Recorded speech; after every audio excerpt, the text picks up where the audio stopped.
Mana shu 16 Pro ni qancha olgansiz? 12 million, 13 millionga olgansiz. Kamera zashtani 30 ming so'mligini qo'yib olgansiz. O'zi odamlar iPhone ni kamerasi uchun oladi-yu, bu kamera zashti 16 Pro ni xuddi 13 Pro ga o'xshatib qo'ygan. Shu videodan keyin hamma iPhone ishlatadiganlar обязательно bundoq qilib turib qaraydi. Haqiqatan ham yaxshisini qo'yganmi, mana shunaqasini nima deb qarashadi. Rasmga olgin, do postli qo'yamiz. Nima farqi borligini o'zingizlar ko'rasizlar. Ko'rinishi, ikkinchidan kameraga olayotganda sifatiga ta'sir qiladi. Nice Monkey'dan qo'yib ko'rsatamiz.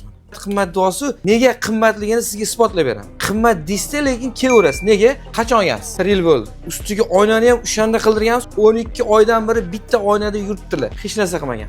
Shunaqami?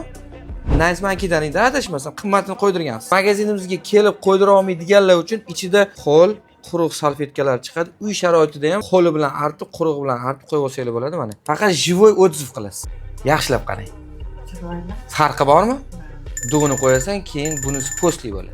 Kameraga olish sifati ham xudo xolasa o'zgarmaydi. Shunaqa sifatli xizmatli kerak bo'lsa, albatta telefon o'zi burada kutamiz. Texollarni ham qilib berdik, sifatli. Nima qarayapsiz? Hammasi yaxshimi? Nimadir demoqchimisan? Ayt.